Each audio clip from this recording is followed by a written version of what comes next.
नमस्कार, welcome to career 247। मैं हूं Prashant Dhawan. Now recently western media में आप देखोगे ऐसे बहुत सारे आर्टिकल पब्लिश किए गए हैं कि रशिया ने सीक्रेटली दुनिया को बिना बताए ना कुछ पब्लिश किए 3 सैटेलाइट्स लॉन्च कर दी हैं।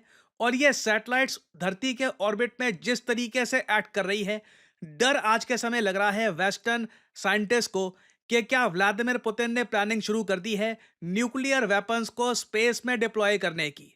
यहाँ पे आप देख पाओगे यूके का आपको आर्टिकल दिख जाएगा। ये एक और आर्टिकल यहाँ पे आप देख पाओगे, Russia super secretive spacecrafts release mystery object into orbit over earth. देखो हुआ क्या, फरवरी 2025 में रशिया चुपचाप दुनिया को बिना बताए ना कुछ अनाउंस किए 3 मिलिट्री सैटेलाइट लॉन्च करता है। नाउ इनिशियली मैंने भी जब ये न्यूज़ पहले पहले पढ़ी थी, मुझे लगा हाँ कुछ स्पाइंग सैटेलाइट्स होंगी, कुछ अर्थ ऑब्जर्वेशन वाली सैटेलाइट्स। व्लादिमीर पुतिन इसको लेकर काफी इंटरेस्टेड रहते हैं, रशिया ये सब कर रहा होगा, नथिंग एक्स्ट्रॉर्डनरी। मगर फिर क्या होता है कि ये तीनों सैटेलाइट अंतरिक्ष में जाती हैं और बहुत ही अजीब तरीके से मूव करना स्टार्ट कर देती है। यूएसए में बैठे कई जो साइंटिस्ट हैं, कई जो वहां पर जियोपॉलिटिकल एक्सपर्ट्स हैं और इवन कई जो स्पेस में रुचि रखने वाले लोग हैं, उन्होंने ये बात पॉइंट आउट करी कि ये नॉर्मल सैटेलाइट्स नहीं लग रही। जिस तरीके से ये सैटेलाइट्स मूव कर रही हैं, ऑलमोस्ट ऐसे लग रहा है कि इन सैटेलाइट्स के अंदर कुछ बहुत इंपॉर्टेंट है और ये धीरे धीरे इसको रिलीज करेंगी। कुछ महीने बीतते हैं और फिर मार्च के एंड में हम देखते हैं कि जो ये सुपर सीक्रेटिव, आप एक बात नोट करिएगा, जो भी इस पे आर्टिकल पब्लिश हो रहे हैं, चाहे space.com पे हो या फिर न्यूज़ एक्सप्रेस या फिर जो यूके यूरोप का कोई भी न्यूज़ आउटलेट, यूएस का न्यूज़ आउटलेट, वहां पर आपको ये दिखेगा सीक्रेटिव रशियन मिलिट्री सैटेलाइट्स। क्योंकि रशिया ने बिल्कुल कोई भी डिटेल इस लॉन्च के बारे में, इन सैटेलाइट्स के बारे में रिलीज किया नहीं है। मगर लोगों ने एक बात नोट करी कि जो ये 3 सैटेलाइट्स हैं, इन्होंने ऑर्बिट में कुछ एक अजीब सा काम किया है और यूएसए को चिंता है कि Russia may be testing a space weapon. USA में देखिए लोगों को चिंता ये है कि इस सैटेलाइट से या तो कुछ एक न्यूक्लियर वेपन जैसा कुछ निकलेगा या फिर कुछ यहाँ पे एक लॉन्च पैड निकलेगा। बेसिकली रशिया ने न्यूक्लियर वेपन्स या तो स्पेस में पहुंचा दिए हैं या फिर उसका प्रोसेस शुरू कर दिया है। अब यहाँ पे आपके माइंड में एक सवाल आएगा, wait, nuclear weapons in space, क्या अच्छा कॉन्सेप्ट ये है कि एक बार को आपका जो स्पेस में न्यूक्लियर वेपन पहुंच गया उसको यूज करके आप धरती पे अटैक करोगे, क्या ये इसका कॉन्सेप्ट है? तो इसका आंसर है नहीं। जो ये न्यूक्लियर वेपन्स इन स्पेस है, इसके पीछे मेन टैक्टिक अगर कुछ है, अगेन यहाँ पे मुझे यही बोलना पड़ेगा, ये भी हो सकता है कि वेस्टर्न मीडिया बस पैनिक कर रहा है। कॉस्मोस 2581, 2582 और 2583 ये बस किसी और काम के लिए हो, टारगेट प्रैक्टिस के लिए हो। जिस तरीके से भारत ने मिशन शक्ति किया था, हो सकता है कि रशिया उसी टाइप का कोई मिशन कर रहा हो। बट मुझे भी यहाँ पर बोलना पड़ेगा, जो टारगेट वाली सैटेलाइट्स होती है ना, वो पुरानी सैटेलाइट होती हैं यूजुअली। नई सैटेलाइट्स को इस तरीके से लॉन्च करके, वो भी 3 सैटेलाइट्स, उन सैटेलाइट्स में से भी कुछ बाहर निकल रहा है, तो शक तो देखिए बिल्कुल आता है। और फिर रशिया का आप अगर ट्रैक रिकॉर्ड देखोगे तो ये लोग यूजुअली बता देते हैं कि ये हमने सैटेलाइट लॉन्च करी है, ये इस काम के लिए है, ये इस काम के लिए है। मिलिट्री सैटेलाइट के बारे में बता देते हैं कि ये हमारी मिलिट्री सैटेलाइट है, क्योंकि दुनिया को दिख ही रहा होता है काफी हद तक कि कुछ लॉन्च किया गया है। मगर रशिया भी कुछ भी डिटेल्स प्रोवाइड नहीं कर रहा और इसलिए वेस्टर्न कंट्रीज में डर ये है आज के समय कि व्लादिमीर पुतिन जो बाकी सैटेलाइट्स हैं अंतरिक्ष में, यूएसए की या फिर यूरोप की, इन सैटेलाइट्स पर इकट्ठा अटैक करने के लिए ये न्यूक्लियर वेपन तो यूज तो नहीं करेंगे। क्योंकि ये कॉन्सेप्ट इसका यही है कि स्पेस का जो न्यूक्लियर वेपन है ना, ये स्पेस में कोई बड़ी ऑब्जेक्ट है उसको डिस्ट्रॉय करना हो, बहुत सारी सैटेलाइट्स को डिस्ट्रॉय करना हो, उसके लिए यूज किया जाता है। एक थ्योरी आज के समय डिस्कस ये की जा रही है वेस्टर्न आर्टिकल्स में कि एक्चुअली रशिया डेमोन्स्ट्रेट करेगा कि अंतरिक्ष में ये न्यूक्लियर टेस्ट कैसे कर सकते हैं। मैं अगेन ये कहूंगा, ये होने के चांसेस काफी हद तक बने हुए हैं, क्योंकि इससे व्लादिमीर पुतिन को बहुत सारे एडवांटेजेस मिलेंगे।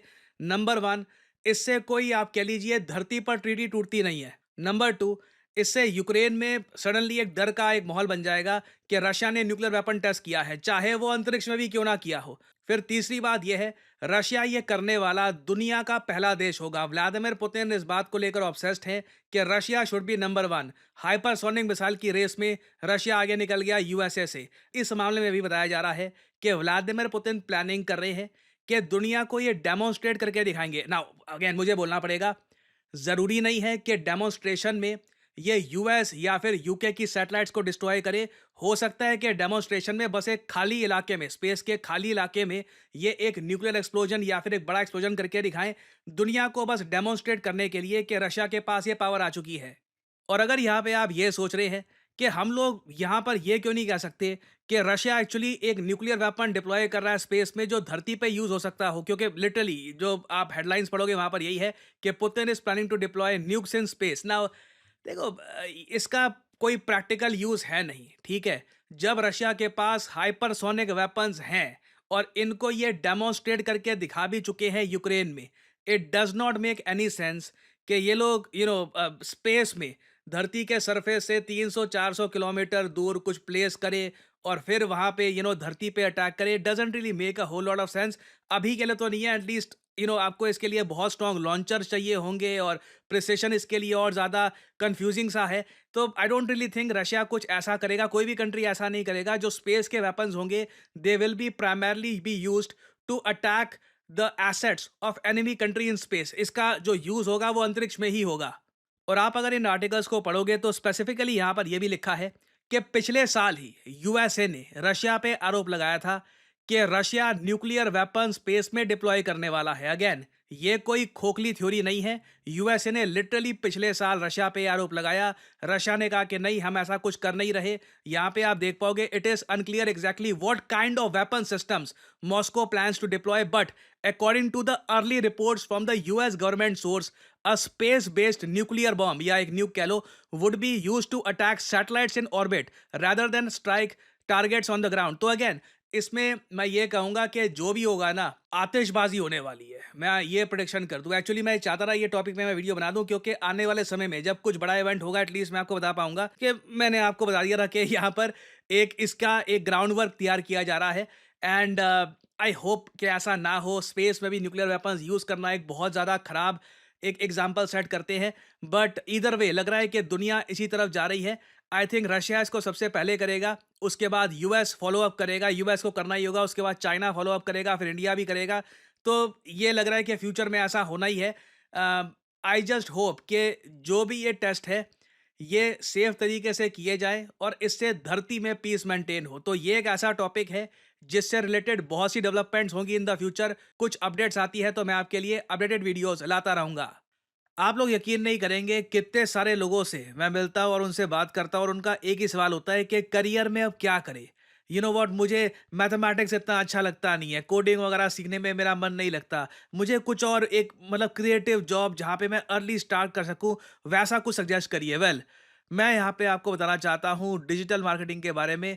डिजिटल मार्केटिंग के अंडर आपका करियर कैसा हो, इस फील्ड के अंडर आप बन सकते हैं डिजिटल मार्केटिंग असिस्टेंट, आप बन सकते हैं एक एसईओ राइटर, आप बन सकते हैं सोशल मीडिया स्पेशलिस्ट, आप बन सकते हैं एक एसईओ मैनेजर, एक कंटेंट मैनेजर डिजिटल मार्केटिंग के अंडर। एंड सिमिलरली आप देखोगे डिजिटल मार्केटिंग के जो कोर्सेज हैं ये भी दुनिया भर में, चाहे यूएस हो, यूरोप हो, हर जगह ये कोर्सेज बढ़ते जा रहे हैं। और आप एक बात नोट करिएगा, ज़्यादातर जो ये कोर्सेज हैं बहुत ज़्यादा महंगे होंगे, सिर्फ इंग्लिश लैंग्वेज में होंगे और ये कोर्सेज बहुत छोटे होते हैं। 2-3 महीनों में ना हो गया कोर्स हो गया आपका, आपको बस आगे भेज दिया जाएगा।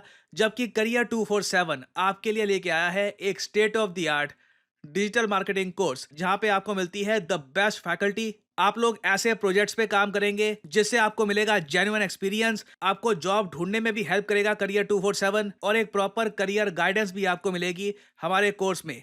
लैंग्वेज होगी इंग्लिश। कोर्स की जो वैलिडिटी है ये 1 साल की होगी। वैसे आपका कोर्स 6 महीने में खत्म हो जाएगा, आपको मिलेगा एक सर्टिफिकेट और आप स्टार्ट कर सकते हैं अपनी journey in the world of digital marketing. आप अगर 18-19 साल के भी हैं, ग्रेजुएशन नहीं करी, तब भी you can begin your journey as a digital marketing assistant और धीरे धीरे एक्सपीरियंस गेन करके आप अपनी लाइफ में आगे बढ़ सकते हैं। सो एनरोल करने के लिए आपको करना क्या है, सिंपली जाइए इस वीडियो के कमेंट सेक्शन में, पिन्ड कमेंट में आपको मिल जाएगा ये link, start your digital marketing journey now. और यहाँ पे आपको करना है इस लिंक पर क्लिक। आपके सामने खुल जाएगा ये पेज। इधर अपना नाम, ईमेल आईडी, फोन नंबर और ऑब्वियसली डिस्काउंट कोड यहाँ पे डाल देना PG10, ताकि जो प्राइस है इस कोर्स का इससे बहुत ज्यादा कम प्राइस में आपको ये कोर्स मिले। अगर आप कोड डालना भूल जाओगे तो प्राइसेस आपको काफी इंक्रीज मिलेंगे यहाँ पर। So always enter the code PG10 and simply apply. That's all I am saying, simply apply. Career 247 की तरफ से कंसल्टेंट आपको कॉल करेंगे, आप बात कर सकते हैं, जानकारी और ज़्यादा प्राप्त कर सकते हैं और आप स्टार्ट कर सकते हैं अपनी journey in the world of digital marketing. और याद रखिएगा, this is not just digital marketing, this is digital marketing with generative AI। So इसी नोट के साथ यह है वीडियो का अंत। Thank you for listening and as I always say, may the gods watch over you.